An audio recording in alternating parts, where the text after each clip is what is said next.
Bismillah, Assalamualaikum warahmatullahi wabarakatuh. Salam sejahtera untuk kita semua. Adik-adikku sekalian, saya Andi Sudimas Sulaiman, Gubernur Sulawesi Selatan, mengucapkan selamat datang dalam program Smart School Dinas Pendidikan Provinsi Sulawesi Selatan. Hari ini adik-adik sekalian akan mengikuti pembelajaran hybrid dalam program Smart School. Aplikasi Smart School adalah sebuah pendekatan dengan tetap mengedepankan sebuah pendidikan dengan digital approaching, untuk kemudian mengedepankan kualitas dan mutu pendidikan yang diterima siswa secara seragam di seluruh wilayah Sulawesi Selatan, termasuk di pelosok-pelosok. Program ini bukan hanya memberikan kepada adik-adik sekalian pengalaman belajar yang baru, namun juga memberikan fasilitas kebutuhan dengan fitur bermanfaat seperti rekaman video pembelajaran yang dapat diulang, trik-trik penyelesaian soal, ujian-ujian, serta sarana konsultasi pembelajaran dari guru-guru terbaik di Sulawesi Selatan. Sering-sering mengakses aplikasi Smart School melalui gawai yang adik-adik sekalian miliki di setiap kesempatan yang dimiliki.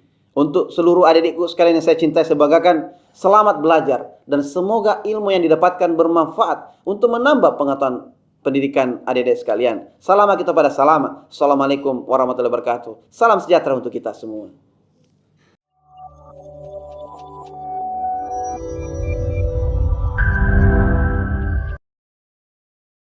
Assalamualaikum warahmatullahi wabarakatuh.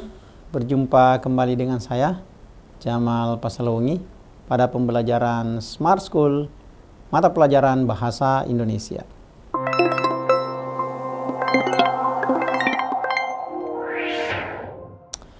Baik, bagaimana kabar anak-anakku sekalian yang ada di sekolah masing-masing? Tentu hari ini luar biasa ya, seperti kemarin-kemarin. Nah, pada hari ini, kita masih akan melanjutkan pembelajaran kita dalam mata pelajaran Bahasa Indonesia. Nah, apa yang akan kita pelajari pada pagi hari ini?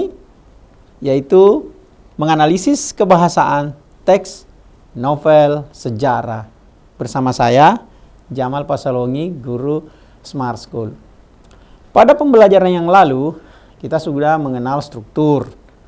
Ingat bahwa di dalam mata pelajaran Bahasa Indonesia ada dua hal yang harus kita perhatikan ketika memasuki bagian-bagian dari pembelajaran kita. Yang pertama itu adalah struktur, kemudian yang kedua adalah kebahasaan. Nah, kali ini kita akan membahas dan menganalisis kebahasaan dari teks, novel, sejarah. Mari kita ikuti bersama. Nah, sebelum itu tentu saya akan memperlihatkan kepada anak-anakku apa sih sebenarnya tujuan pembelajaran kita pada pagi hari ini. Jadi tujuan pembelajaran kita pada hari ini adalah agar anak-anakku sekalian itu mampu menganalisis unsur-unsur kebahasaan di dalam novel sejarah. Nah, mari kita lihat. Sebelum menganalisis unsur-unsurnya, kita dulu akan diperkenalkan dengan bagaimana sih sebenarnya bahasa novel sejarah. Seperti pada karya-karya fiksi lainnya, bahwa ternyata bahasa dari novel sejarah itu sangat konotatif dan emotif. Maksudnya seperti ini, bahwa dalam bahasa-bahasa karya fiksi itu tidak seperti bahasa karya ilmiah yang sifatnya denotasi, tetapi dia sifatnya konotasi atau konotatif, bukan makna yang sebenarnya, memakai bahasa-bahasa kias dan seterusnya, karena memang tidak seperti bahasa-bahasa yang sifatnya ilmiah. Nah, kemudian dia sangat emotif. Emotif itu adalah dia mengaitkan emosi-emosi manusia di dalamnya. Nah, itu emosi itu bukan marah saja ya. Banyak yang mengatakan bahwa emosi itu marah. Tidak. Semua bentuk perasaan manusia itu adalah emosi namanya. Baik sedih, senang, gembira, marah, dan seterusnya. Itu adalah sifatnya emotif. Nah, seperti itulah bahasa-bahasa karya fiksi, termasuk bahasa di dalam novel sejarah ini. Dan itu sudah menjadi konvensi. Dia menjadi konvensi. Dia sudah menjadi ketentuan ya, yang disepakati oleh semua orang. Sehingga orang yang kemudian menikmati bahasa atau menikmati novel sejarah, dia tidak akan mempermasalahkan bahasa itu. Ya, misalnya kenapa seperti ini, kenapa seperti ini, kenapa misalnya banyak sekali bahasanya yang sifatnya kias, banyak sekali tidak, mereka sudah tidak mempermasalahkan itu karena itu sifatnya sudah konvensional atau sudah disepakati oleh para pembaca di seluruh dunia ini. Ya, kita semua sebagai seorang pembaca itu paham sekali ketika kita membaca sebuah cerita atau novel, kita tidak pernah kemudian apa istilahnya seperti bahasa ilmiah misalnya kemudian mempermasalahkan bahasa-bahasa itu, tidak. Karena memang sifatnya yang konotatif dan emotif tadi itu. Nah, seperti itu kira-kira ya. Jadi ketika kita membaca sebuah novel ya, karya fiksi, maka kita harus pahami bahwa oh memang sudah seperti inilah bahasanya. Nah, sekarang kita akan melihat bagaimana sih bahasa di dalam novel sejarah ini. Ada beberapa unsur-unsur kebahasaan di dalam novel sejarah. Nah, mari kita lihat apa yang pertama. Yang pertama, ternyata ada yang disebut dengan kalimat di dalam kebahasaan novel sejarah itu selalu bermakna lampau. Nah, itu satu. Kemudian ada konjungsi kronologis. Nah, itu. Kemudian yang ketiga, ada kata kerja material. Nah, kemudian yang keempat, ada kalimat tidak langsung. Selalu ada kalimat tidak langsung, ada kalimat bermakna lampau, konjungsi kronologis, kata kerja material. Itu semua ada di dalam novel sejarah kita temukan kalau kita membaca novel-novel sejarah seperti novel Gajah Mada ini, ya, Tenggelamnya Kapal Van der Wijk. Itu semua ketika kita membaca ada semua ini. Masih ada lagi, ada kata kerja mentalnya. Nah, itu. Kemudian ada penggunaan dialog dan tuturan langsung serta ada descriptive language. Ya, mendeskripsikan tokohnya, mendeskripsikan tempatnya, ya, latarnya dan seterusnya. Nanti kita akan jelaskan satu persatu. Kemudian ada tambahan bahwa di dalam novel sejarah itu atau di dalam kebahasaan novel sejarah itu ada makna kias, ada ungkapan di sana, ada peribahasa juga yang sering dimasukkan. Nah, ini adalah unsur kebahasaan di dalam novel sejarah. Jadi ada kalimat bermakna lampau, ada konjungsi kronologis, ada kata kerja material, kalimat tidak langsung, kata kerja mental, penggunaan dialog dan tuturan langsung, descriptive language, dan ada makna kias atau peribahasa di dalam novel sejarah itu. Nah, mari kita jelaskan satu persatu beserta dengan contoh-contoh yang akan kita lihat. Nah, ini yang disebut dengan bermakna lampau. Di Jakarta telah dilangsungkan sebuah pertemuan yang amat penting terutama untuk para pemuda. Terkaanku dulu tidak meleset, yakni mengenai Sugondo, guru yang pernah berkunjung ke rumah bersama istrinya sewaktu belum lama mereka pindah ke Bandung. Ini diambil dari novel Kuantar ke Gerbang oleh Ramadan KH. Ada kata telah, ada kata dulu. Itu adalah kata-kata yang bermakna lampau. Nah, jadi ketika dimasukkan dalam sebuah kalimat, kalimat ini itu menjadi bermakna lampau. Di Jakarta telah dilangsungkan, berarti di Jakarta telah dilangsungkan, berarti sudah lewat dong. Nah, itu. Terkaanku dulu tidak meleset. Kalimat terkaanku dulu tidak meleset berarti saya pernah menerka dulu. Berarti sudah lampau, sudah lewat. Nah, itu yang disebut dengan kalimat-kalimat bermakna lampau karena ada kata-kata telah dulu, itu adalah kata yang menunjukkan sesuatu yang telah terjadi atau sudah lewat. Nah, oke. Kemudian ada konjungsi kronologis. Kalau konjungsi kronologis, ya itu menyatakan urutan waktu. Jadi istilahnya konjungsi temporal, ya. Misalnya sejak saat itu. Nah, sejak saat itu, setelah itu, mula-mula, kemudian, lalu dan sebagainya. Itu adalah sebuah kata-kata yang sifatnya konjungsi, ya. Tapi konjungsinya memiliki urutan waktu, makanya disebut dengan konjungsi temporal. Nah, itu. Contoh, beberapa hari kemudian, kata kemudian itu adalah sebuah konjungsi. Nah, itu. Jadi kata sambung seperti ini itu kemudian bisa menunjukkan bahwa ada rentang waktu di situ. beberapa hari kemudian, itu adalah rentang waktu dari beberapa hari sebelumnya. Beberapa hari kemudian. Beberapa hari kemudian bagan itu dilaksanakan tanpa sepengetahuanku. Dan sepucuk nota dari Sepku mengatakan ia tidak puas dan hanya menjauhkan. Harus ditarik terus sampai mempertentangkan keduanya. Ini dari Rumah Kaca Pramudia Ananta Tur. Kalau kita baca ya. Nah, itu sudah dua ya. Jadi pertama tadi bermakna lampau, kemudian yang kedua adalah konjungsi kronologis. Nah sekarang, yang lain adalah kata kerja material. Yang mana itu? Kita kenal kata kerja ya. Kata kerja itu kata yang menggambarkan sebuah tindakan. Jadi ketika misalnya kita melaksanakan sesuatu, ya, sebagai sebuah tindakan, maka itu kata kerja, ya. Tapi kata kerja itu sifatnya material, artinya dilaksanakan. Nah, contoh misalnya, para pejuang yang akan turun ke medan perang serentak mencabut. Kata mencabut itu melaksanakan. Mencabut sesuatu, yang mencabut senjata mereka. Dan kemudian mereka melakukan angaru. Wah, angaru itu apa itu? Angaru itu itu dulu angaru itu dilaksanakan di depan raja sebagai sumpah kesetiaan ya. Kalau misalnya di daerah Bugis itu kita mengenal mangosong misalnya ya.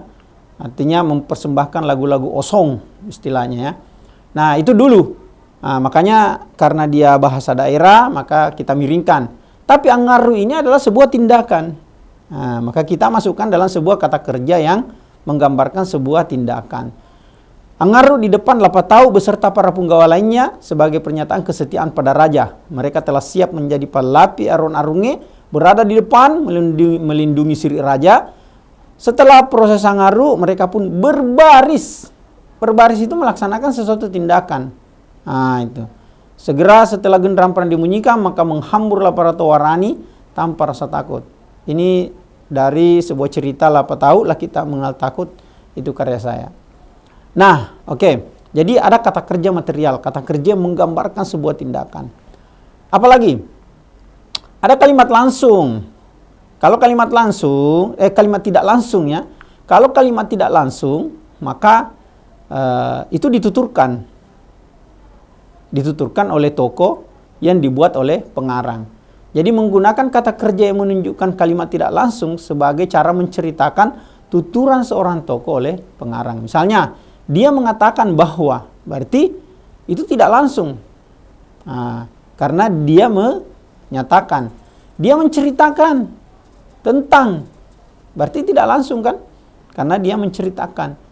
Menurut ya Gajah Mada, ya, dia mengungkapkan, ya, aku menanyakan, ya, dia menyatakan, mereka menuturkan. Jadi itu adalah kalimat-kalimat yang tidak langsung, nah, sebagai tuturan seorang tokoh yang ada di dalam cerita. Beda dengan kalimat langsung, artinya langsung diucapkan oleh tokoh tersebut. Nah, nanti ternyata ada di sini juga. Jadi sudah berapa tadi itu? Kemudian ada kalimat tidak langsung. Selanjutnya adalah, kalau ini ada contoh. Dalam waktu seminggu dapat kulihat bahwa pengaruh itu laksana lelatu yang memecik dan meletik-letik ke kota-kota pelabuhan di Jawa Tengah dan Timur, masuki pedalaman dan memerciki wilayah-wilayah pabrik gula, semua wilayah pabrik gula. Oke, Rumah Kaca, karya Pramudia Ananta Tur. Nah, oke, saya kira jelas. Kemudian ada kata kerja mental. Nah, ini kata kerja mental itu kata kerja yang menyatakan sesuatu yang dipikirkan. Dipikirkan atau dirasakan. Kalau tadi kata kerja material itu melaksanakan tindakan langsung, tapi kalau kata kerja mental itu tidak dilaksanakan secara langsung, tetapi dipikirkan dan dirasakan. Nah, makanya misalnya dia merasakan, ya, dia menginginkan, ya, kemudian mereka mengharapkan. Jadi kata mengharapkan, menginginkan, merasakan, mendambakan, menganggap itu adalah kata perasaan, ya, itu dipikirkan, dirasakan, ya, dia memikirkan bahwa apa gitu. Dia menginginkan dibelikan sepeda, dia mengharapkan, ya, mendapat pengampunan dari raja dan seterusnya. Nah, itu semua adalah kata kerja, ya. yang menyatakan sesuatu yang dipikirkan atau dirasakan oleh tokoh.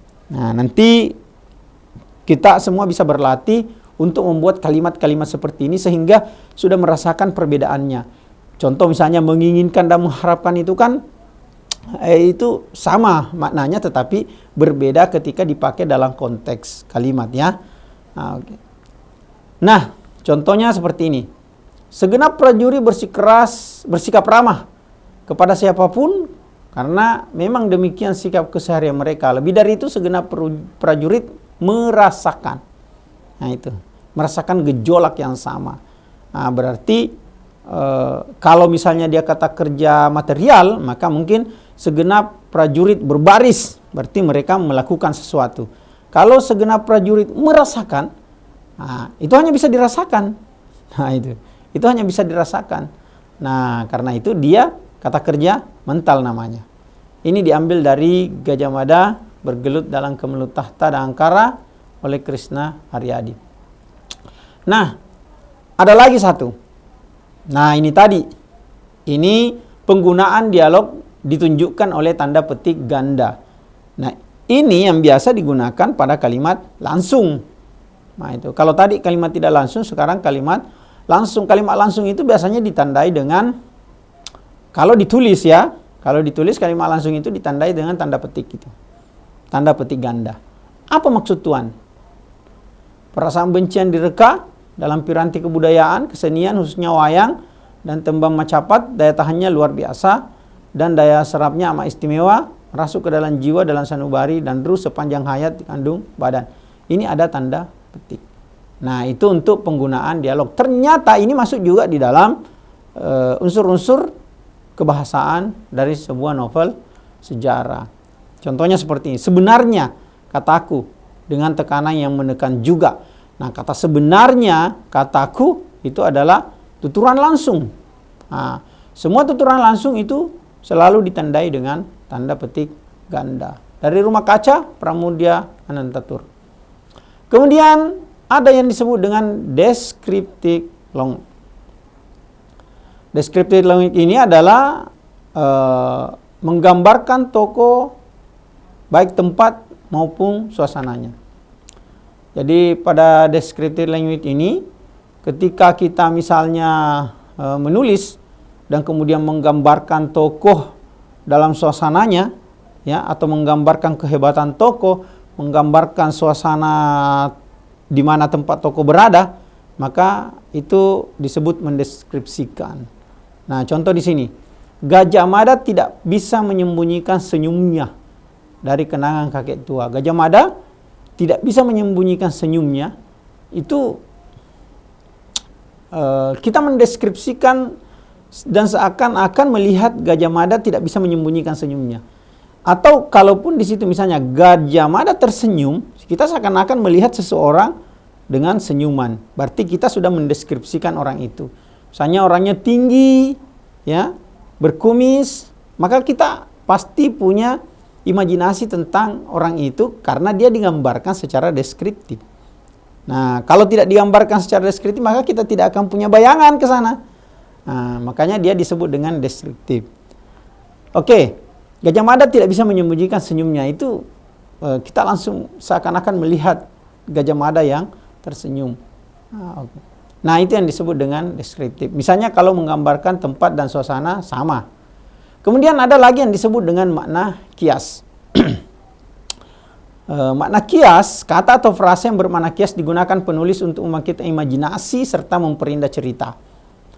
Simaklah misalnya, ketika semesta bersalah padamu, engkau yang duduk berselonjor tidak akan pernah mendapatkan bantuan darinya lagi.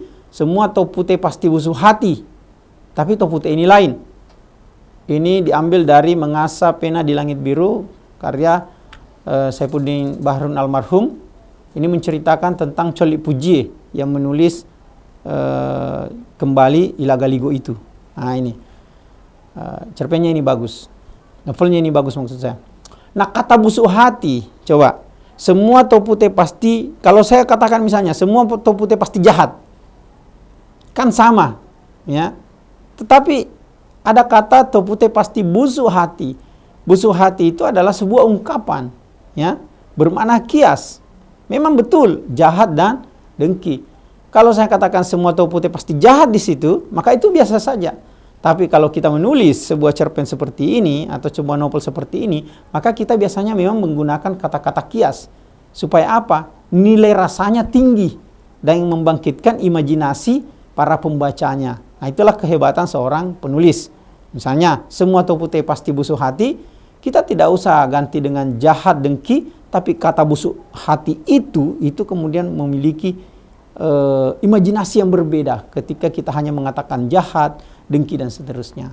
Nah, ini luar biasanya seorang penulis. Oke. Kemudian di dalam novel sejarah itu juga itu kita mengenal peribahasa. Artinya banyak ungkapan di sana, banyak peribahasa-peribahasa yang kita bisa temukan. Nah, contoh misalnya di di novel Gajah Mada tadi ini, itu ada kata-kata upaya keras Sang Prabu diterjemahkan oleh segenap punggawa kerajaan mendapat buah manis.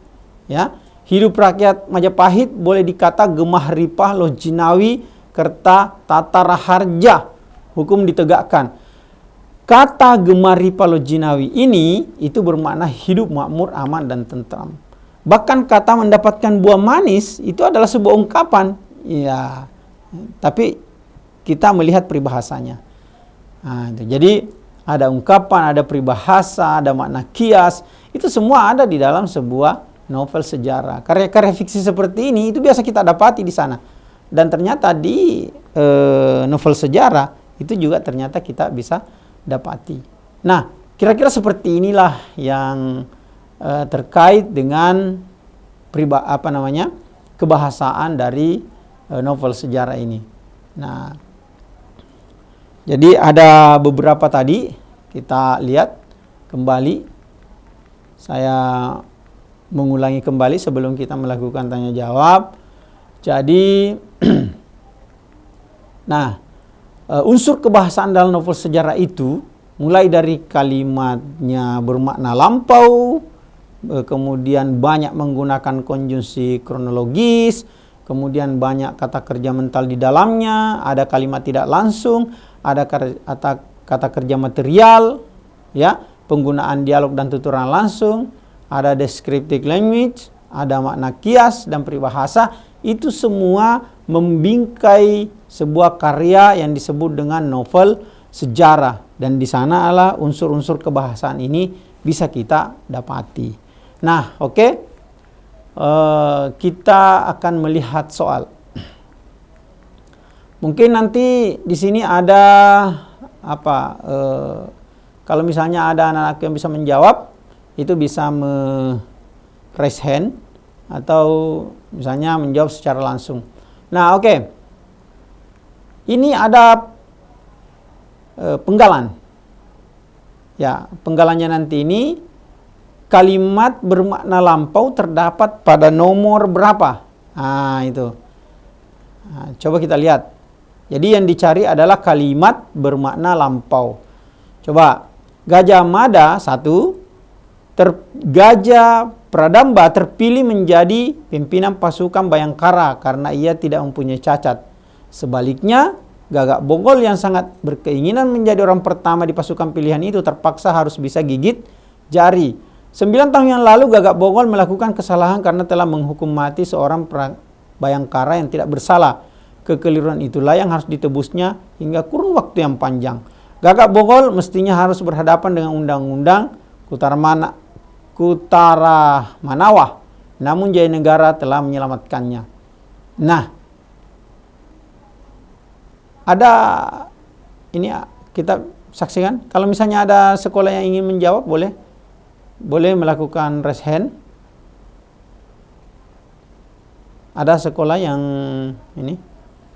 Nah, kalimat bermakna lampau dari soal tadi ini, itu. Jadi bisa kita lihat apakah dia nomor 1 dan 2, 1 dan 4, 1 dan 3, ya, 2 dan 3, atau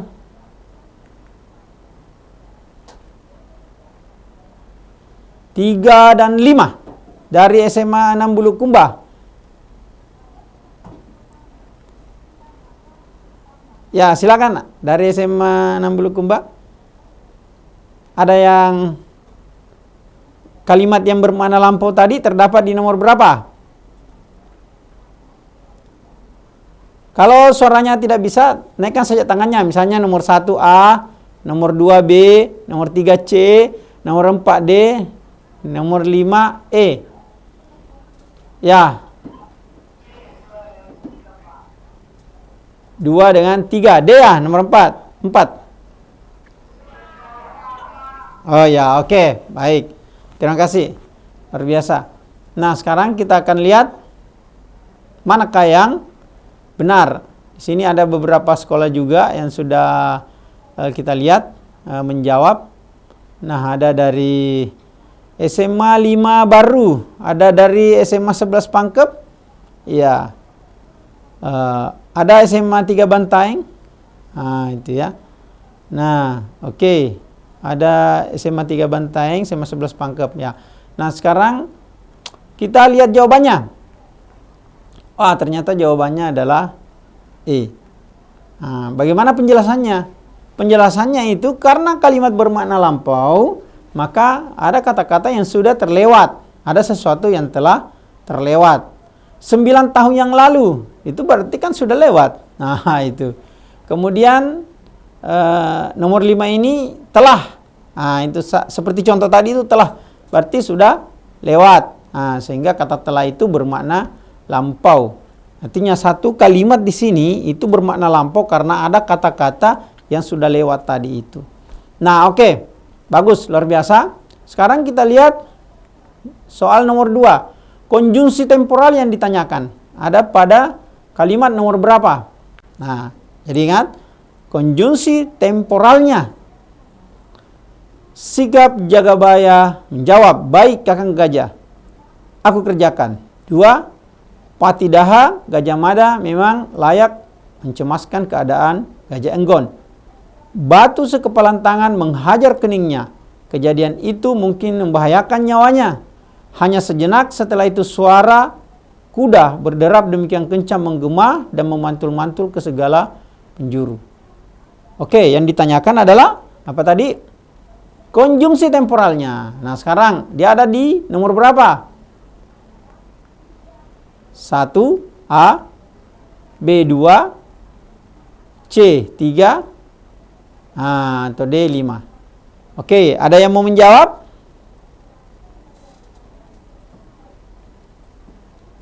Siapa tahu ada yang menjawab? Dari SMA 10 Pinrang. Wah, dari SMA 10 Pinrang. Ya, silakan nak. Konjungsi temporalnya ada pada kalimat berapa? Kasih saja kode, misalnya nomor 1, 1A, 2, 3, atau mau jawab langsung.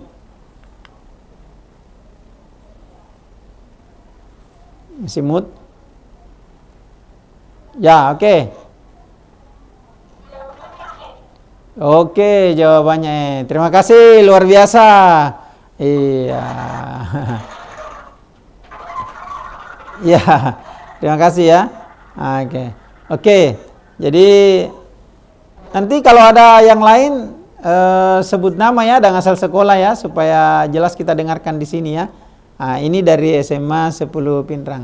Ya, oke.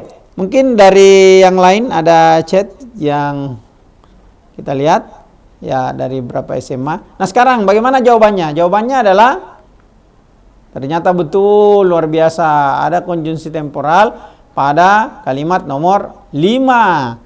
Nah, bagaimana penjelasannya? Hanya sejak setelah itu. Nah, jadi setelah itu adalah sebuah konjungsi temporal yang memperlihatkan waktu. Nah, oke. Masih ada soal nomor 3. Ini soal nomor 3 ini akan dicari adalah verba mental atau kata kerja mentalnya. Terdapat pada nomor berapa? Nah, lihat. Lelaki itu Dharma Putra. Winesuka Rakian Tancang mulai memejamkan mata Ratanca sadar kematian akan segera tiba. Ratanca tidak telaten menunggu kedatangannya. Ratanca merasa masih menyimpan kekuatan segera memanfaatkan waktu yang tersisa untuk menggoyang gagang keris di genggaman tangannya supaya mempercepat sekaratnya. Ya, lirikan mesra kembali dilontarkan kepada kasih pujaan hatinya, juga dilontarkan pandangan redup itu kepada Gajah Mada yang berdiri membeku di depannya. Bakaskara, Manjer, Kawurian, Guman, Ratanca berasal dari sisa tenaga yang masih ada. Nah sekarang, di mana kata kerja mental pada soal ini? Ya, sudah lihat? Apakah di nomor 1, 2, 3, atau 4? Oke. Ya, silakan. Dari SMA 2 Bulukumba. Ya, dari SMA Negeri 2 Bulukumba, silakan, ada yang mau menjawab? Verba mentalnya ada di nomor berapa? Oh. Ada satu orang yang bisa mendekat supaya bisa didengar? Ya, ya, ayo ke depan. Sebutkan namanya dan asal sekolah. Ya, sebutkan nama dan asal sekolahnya.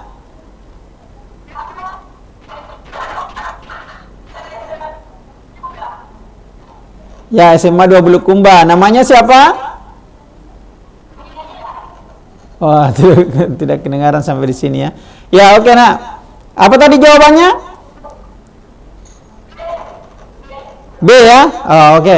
Oke, terima kasih, luar biasa. Dari SMA 2 Bulukumba. Nah, baik, kita akan lihat bagaimana verba mentalnya terdapat pada nomor berapa. Ya, ternyata ada di nomor 3. Nah, kita akan lihat penjelasannya seperti ini. Nah, coba kita lihat. Nah, Ratanca merasa, ya, jadi merasakan itu juga bagian dari verba mentalnya ya. Nah, jadi merasa. Nah, merasakan itu tadi perbedaannya antara kata kerja mentalnya dengan kata kerja materialnya. Kalau dia merasakan ya atau memikirkan, maka itu pekerjaan mental itu.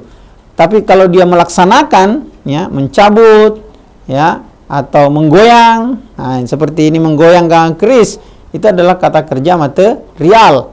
Nah, itu. Oke. Masih ada soal nomor 4. Ini soal nomor 4, apa yang mau dicari ini? Oh, descriptive language-nya tadi. Yang menggambarkan tokoh utama terdapat pada kalimat nomor berapa? Jadi deskripsi dari tokoh utama ada di mana? Prajurit yang berpangkat paling rendah di tataran keprajuritan itu merasa tidak mungkin menghindar. Dengan agak ragu, prajurit itu mendekat. Gajah Mada memiliki wibawa yang sangat besar, menyebabkan prajurit itu merasa gugup. Tangan kirinya bahkan agak buyutan. Siapa namamu? Kata Gajah Mada. Wiraha Menjana Kiai. Nah, ada di mana descriptive language-nya yang menggambarkan tokoh utama? Ada pada kalimat 1, 2, 3, 4, atau 5. Silakan. Ada sekolah yang mau berpartisipasi? 25 Bone. SMA 25 Bone. Iya. Silakan, nak, sebut nama dan asal sekolahnya.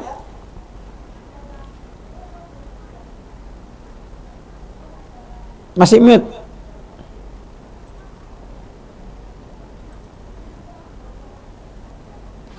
Ya, oke. Silakan. Ya, jawabannya. Namanya siapa?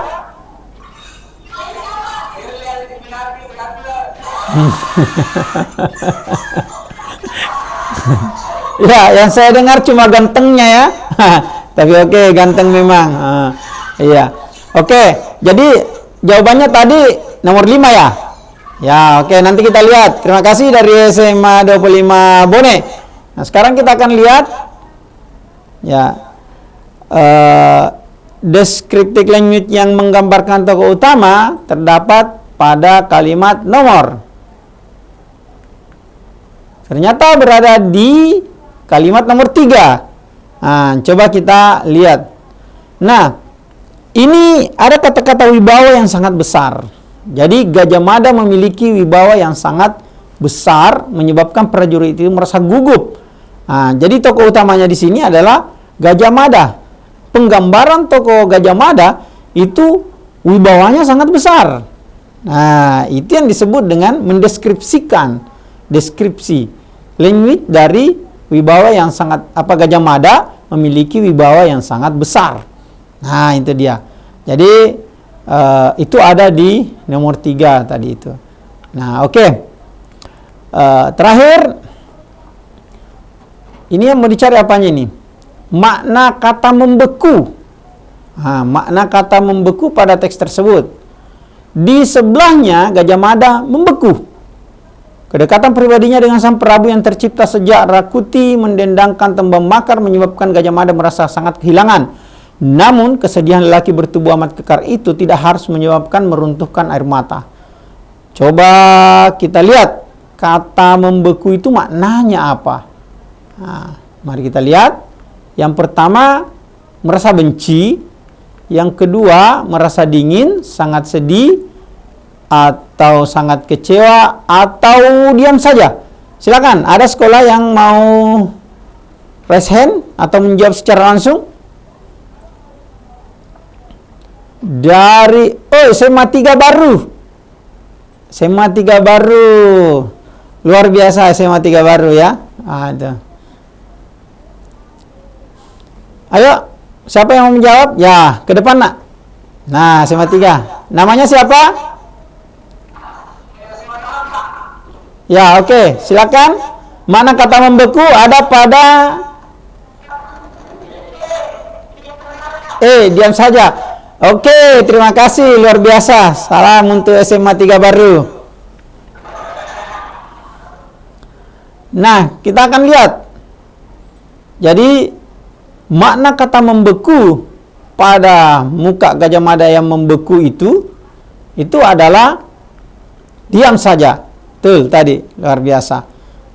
Jadi wajah membeku itu ya diam saja. Membeku itu kan diam. Nah, oke. Seperti inilah ya kata ini. Membeku adalah diam saja. Itu sebuah ungkapan. Jadi atau kiasan ketika ada kata wajahnya membeku, bukan es di situ. Kalau es membeku berarti kata yang sebenarnya. Tapi Gajah Mada membeku di situ berarti orang terpaku diam saja. Nah, itu dia. Jadi inilah yang soal-soal yang saya sampaikan pada kesempatan ini. Perlu saya kembali bahwa ketika kita membaca sebuah novel sejarah, maka kita pasti menemukan semua ini. Ya, kita pasti menemukan yang berkaitan dengan kebahasaan, karena itu memang sudah ada di dalam sudah ada di dalam cerita sejarah itu, ya, karena kemampuan seorang pengarang untuk kemudian menciptakannya. Nah, masih ada 5 menit, apa masih bisa tanya jawab? Siapa tahu masih ada sekolah yang mau berpartisipasi, ya saya persilahkan. Nah, kita masih ada waktu beberapa menit. Ada sekolah yang mau bertanya atau anak-anakku ada yang mau bertanya, ya. Kalau misalnya sudah tidak ada yang bertanya, saya akan menjelaskan kembali bahwa perlu diingat ketika kita membaca sebuah novel sejarah, maka ketika kalimat-kalimat yang ada di situ, maka unsur kebahasaan yang kita sebutkan tadi itu pasti ada di sana. Di sana pasti ada tuturan langsung, ya, karena seperti itulah sebuah cerita. Kemudian di sana pasti ada kata kerja material, Ketika si tokoh melakukan tindakan, maka itu pasti kata kerja material. Ketika dia melakukan sesuatu secara langsung. Tetapi ketika dia memikirkan itu, dia merasakan, maka itu kemudian disebut kata kerja mentalnya. Jadi mental itu pikiran dan perasaan. Nah, itu pasti ada di dalam sebuah cerita, dan khususnya dalam teks cerita atau novel cerita ini, sejarah ini, itu pasti ada di dalamnya. Kemudian kalimat yang bermakna lampau, ya. Kalimat yang bermakna lampau itu dipastikan selalu ada di dalam teks cerita sejarah, karena sifatnya yang sudah lampau, ya, boleh jadi banyak hal-hal yang terkait dengan masa lampau kemudian muncul di sana. Nah, itu dia. Kemudian tidak bisa dihindari bahwa dalam sebuah novel sejarah seperti novel cerita pada umumnya, karya-karya fiksi pada umumnya, itu pasti ada konotasinya dan sifat emotifnya. Ini saya lihat ada raise hand dari SMA 6 Bulukumba, ya? Iya, silakan. Kita masih ada waktu. Silakan, Nak. Oke, saya akan menjelaskan kembali tentang hal itu. Jadi yang pertama tadi saya katakan begini, Nak. Luar biasa pertanyaannya. SMA 6 Bulukumba, luar biasa ya. Iya. Oke. Nah, saya akan menjelaskan kembali. Ini berkaitan tadi dengan apa yang saya jelaskan di awal, bahwa ketika kita membaca sebuah novel sejarah, ya, maka bahasa dari novel sejarah itu seperti bahasa pada karya fiksi umumnya, dia itu bersifat konotatif. Nah, itu bersifat konotatif itu artinya dia kadang ada di dalam bahasa novel sejarah itu bukan bahasa sebenarnya, karena kalau dia bahasa yang sebenarnya, ya sifatnya bisa denotasi. Itu bisa kita temukan di dalam karya ilmiah. Kalau di dalam karya ilmiah itu sifatnya bahasanya memang harus denotatif. Denotatif itu artinya makna-makna yang sebenarnya, karena kalau dia konotasi maka maknanya bisa mengambang. Contoh, misalnya dia dia selalu dikambing hitamkan, ya. Selalu dikambing hitamkan itu adalah makna konotasi, karena dia bukan kambing kan, tapi dia dikambing hitamkan, artinya selalu ditersangkakan. Nah, itu. Tapi kalau misalnya kalimatnya dia membawa kambing hitam ke lapangan, maka kambing hitam itu adalah makna yang sebenarnya.